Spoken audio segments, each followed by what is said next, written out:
Hi and welcome to Virtual Eats Guru, where barbecue and grilling's made tasty. I'm Brandon Tanner, and today we're going to do some killer pulled pork.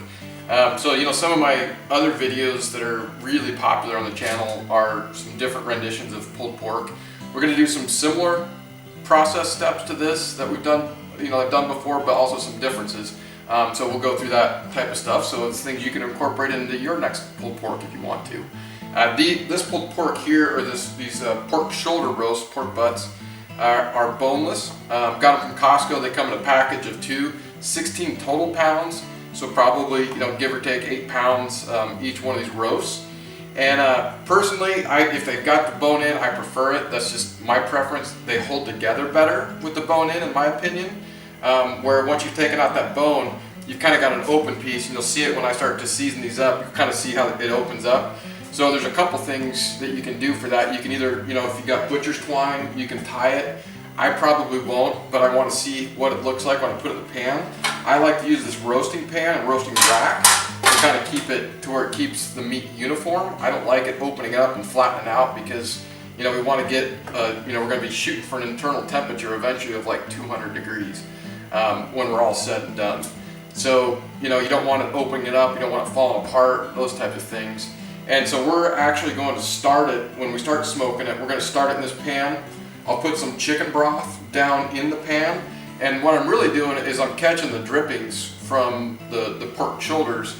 So that way, when we're done and we pull it, we're going to reincorporate those drippings, back into the meat itself with some of the seasoning to reinforce what we're doing from a seasoning perspective. So it just makes it over the top, because if you've had a lot of pulled pork before, different pulled pork, a lot of times it's really good when you got what's called the bark, the outside, and you get that really good flavor. But then inside, sometimes there's not a lot of flavor. So I like to reinforce adding in what we've done to it, giving it that nice flavor throughout all the meat. So with that, what I'm going to do is I've got some olive oil spray here, and you can just use olive oil or whatever you want. I usually, a lot of times, use mustard as my binder, but I'm going to use olive oil for this, primarily because I'm catching the drippings right from the get-go.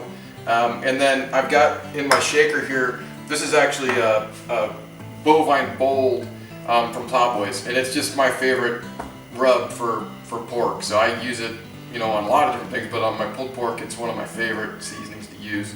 But you can use whatever you want, whatever your favorite type of rub is. And then we'll also have some apple juice later that we'll use in a spray bottle. Once we get into the cook for a while, we'll start spraying on a little bit of apple juice, and I'll probably add in a little bit of apple cider vinegar just to give it a little more of that tang flavor and taste. But with that, let me get to season these, and I'm going to coat it with olive oil and then put the rub in and really get quite a bit of rub on there. I can be really liberal. It's not too salty. I really want to get a nice encased crust there. Typically, I would rest these overnight, but today, it's just the way things worked out. I'm going to end up putting them on the smoker tonight.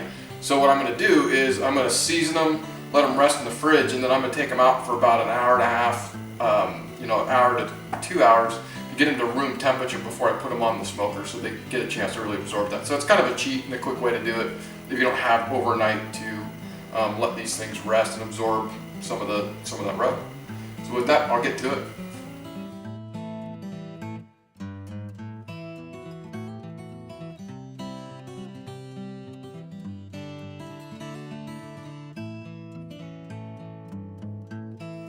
Like I said, I'm really going to work this rub in here real good. And of course, I've got, this is my shaker, and I started with a 5-pound bag of this stuff. Okay, so one thing, as I mentioned earlier, part of why I like to bone in a little bit better is because of this. You can see where this is kind of coming down on these sides, which is not the end of the world. And like I said, you can either tie it, or if you put it in one of these racks, make sure it comes together uniformly. And then during this process, we're actually going to wrap this at a certain point, so I'm not too worried about it. That'll help keep it together and all in one good sized piece for each one of the pork shoulders. And I don't mind. One thing I do like about this is you can get some seasoning in there, and that's fine. But like I said, it just creates some more challenges. Sometimes you can have it to where it kind of starts falling apart on you, and then it's difficult to deal with on the grill. But like I said, we're going to eventually wrap these after a while, so we should be good to go. But the other side of this too, one thing else to mention is, the forever debate that's, you know, kind of nominal in my opinion is the fat side up, fat side down kind of deal. I've done it both ways, doesn't make that big of a, I haven't found a difference either which way, other than what I would say is however the meat sits on the grill best, that's what I do. So whichever way that I can get the meat to sit, that's how I do it. If I can get it as uniform as possible, that's the route I go, but I've never been able to tell really a big difference either which way. Typically, the biggest difference is the cut of meat, type of meat, and the way you know, how you handled it throughout the whole process makes a bigger difference.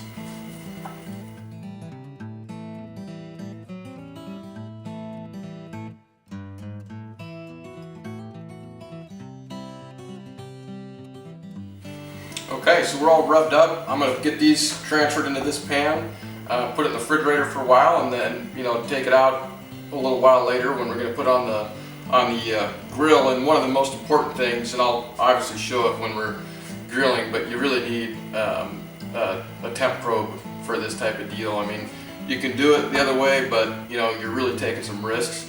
From my perspective, you know, this is about getting these things to temperatures really slow. And to do that, it really helps having a temp probe in that you can remotely monitor. You can do it faster than I do it, cooking at, you know, 225 to 250. I start mine out at 180 and then turn it up to 225 because I want these things to cook, you know, really, really slow. And so, you know, I'm probably, and you can do stuff in, you know, oh shoot, 10, 12 hours, but you got to use higher heats to do that. I mean, the 225, 250 consistently type thing. But you know, this will probably be somewhere between an 18 to 20 hour cook depending on what it's doing. I can speed it up, slow it down, but that's kind of how I do it. So, and I have the deal I have, you know, works with my phone, so I'll try to get screen captures of the chart so you can see the temperature of the grill compared to the temperature of the meat. And you know, we'll talk about the stay temperature when it hits that stall area where it seems like it just never moves. You know, like 165 to 170, and then all of a sudden it finally breaks through and starts going. So, you know, so we'll talk through that, walk through it, and I'll have all those results for you. But I'm not going to get so hung up on as far as the time goes. It's going to be more of what's the internal temperature's doing, and you know, do that as slow as I can for the most part, and then speed it up a little bit if I need to hit a particular time or something along those lines. So with that, we'll get these in the fridge and get them rested up, and then we'll get them on the smoker here in a little while. All right, our rub's penetrated. We're, you know, doing really good here. So these sat in the fridge for a while. Took them out, got them to room temperature. Put them on. I changed my configuration a little bit. I didn't like that pan that they were sitting in because it kind of was, they were sitting too far down in it, and I didn't want to have the juices and stuff be right on it.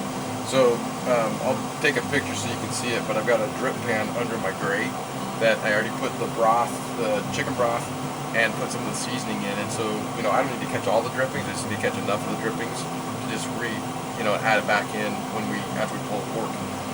Like I said, I've got this set at 180, so I'm going to do 180 overnight, and then I'll probably in the morning turn it up to 225, and then when it hits 170, I'm going to pull it off, and wrap it in butcher paper. So the butcher paper that you see, we're going to wrap that, and then we're going to keep on, you know, slow cooking it at 225 until it basically gets to an internal temperature of 200 degrees. So low and slow, man, that's how this goes. So I anticipate this will be somewhere between probably a 15, 18, maybe 20 hour type smoke. But we'll see. I've got the time tomorrow, so it doesn't really matter. When it comes off, we'll pull it, kind of set it up, and then it's easy to eat right then, as well as, you know, reheat and that kind of stuff. So, but with that, I'm going to get my temp probes going. I use a few different ones, one for the grill, and then I actually got 2 probes for the meat because I want to see what both of them are doing. I don't want to pull either one off too soon or leave them on too long. And then in about a couple hours, I'll put some of that. I got about a half cup of apple cider vinegar mixed with apple juice, and I'll start spritzing them before I go to bed, and then when I get up, start doing that a little bit again too. So just kind of making sure to get that nice crust and coat on them, but they should be good to go. So I'll get the probes inserted, and we'll go from there. All right, so we're pretty much about 12 hours into this, and we're running at just about 190 right now. It's been working just perfect. and we're 136 internal temp, so we got a ways to go. We're gonna turn up to 225, but I'm gonna spritz some stuff on. Let's take a look. I'll have I took some video and some other stuff around 6 a.m. or so when I spritzed a little bit and kind of got them, moistened up a little bit. And we're gonna spray them now too. Oh man, take a look at that. That nice mahogany look. Got some good bark on these bad boys. Captured some good juice. Things are looking really good.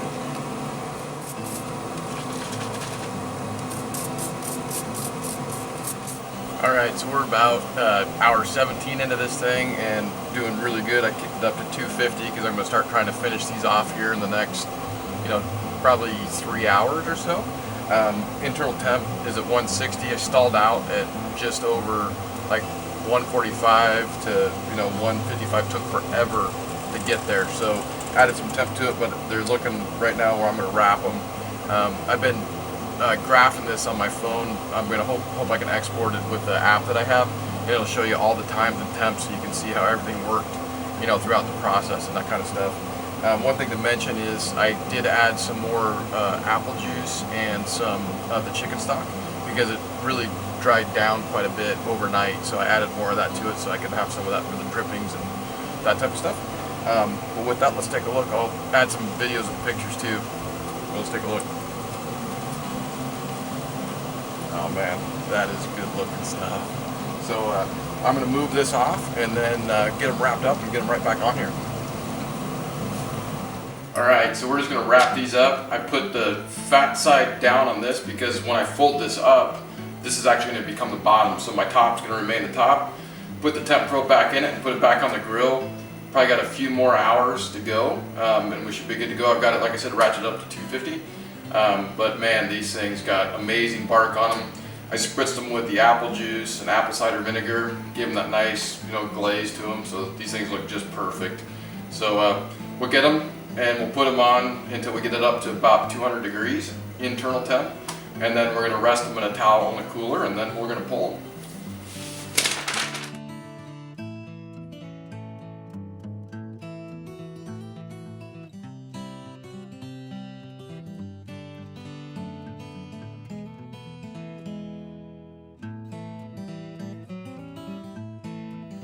Okay, so we're right at 200 degrees internal temp and I pulled them. We're about 19 and a half hours into it and I turned up the temp from, I did 180, 225, 250, 275 and then at the very end I put it to 300 because I got to get this done by a certain time. So anyway, just polished it off. But we powered through the stall stage. It seemed like it takes forever. It does every time. But now we're going to take these. I'm going to put them in these coolers with the towel, so wrap them in a towel, put them down in the cooler, put the lid on and let them rest for anywhere between 30 minutes to an hour. And then we'll take it out and we'll pull one of these up and see what we got.